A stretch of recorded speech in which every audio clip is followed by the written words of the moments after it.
là, justement, cette nouvelle République n'est pas un slogan. L'Égypte tient à construire l'être humain et à garantir tous ses droits à travers l'initiative Vie décente ou Haya Karima. Elle conjugue tous les efforts pour faire progresser justement les gouvernorats et atteindre les objectifs de développement durable 2030. Voici les détails avec Sarah Al-Maghreb.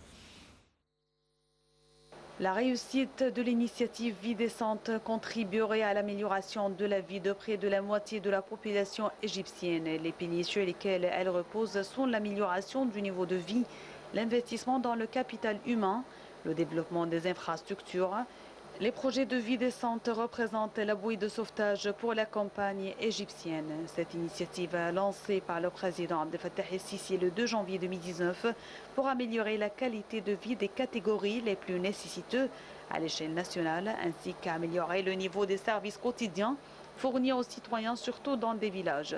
L'initiative vise à offrir une vie décente aux catégories les plus nécessiteuses au niveau de la République. Cela comprend également le secteur des soins sanitaires, la fourniture de services médicaux et de chirurgie, le développement des villages selon la carte de la pauvreté et l'octroi de nouvelles opportunités de travail pour les petites et moyennes entreprises dans les villages et les zones les plus nécessiteuses.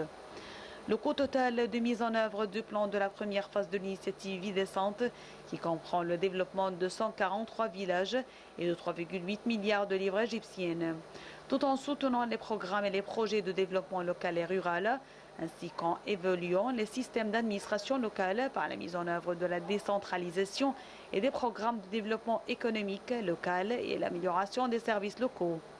La deuxième phase de l'initiative comprend 1245 projets qui seront mis en œuvre avec un montant de 3,3 millions de livres pour chaque projet au profit de 346 villages les plus nécessiteux, couvrant 4,1 millions de citoyens.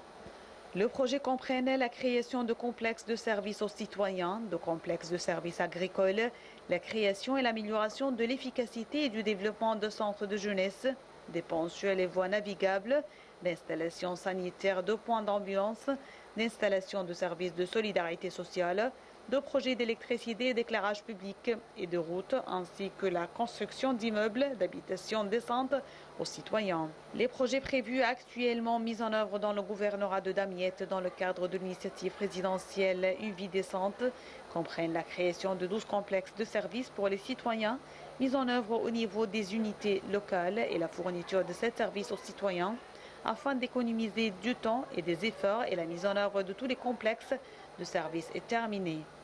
Les initiatives présidentielles constituent un point lumineux au sein de la société et reflètent le souci de l'État de faire des changements qualitatifs sur les plans sanitaires et éducatifs.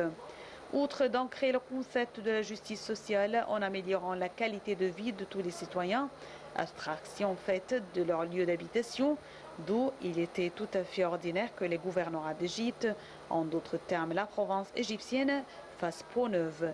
Or, l'initiative Vie décente aspire à réhabiliter l'ensemble de l'Égypte pour en faire un lieu de vie inédit où tous les citoyens jouissent de la même qualité de service.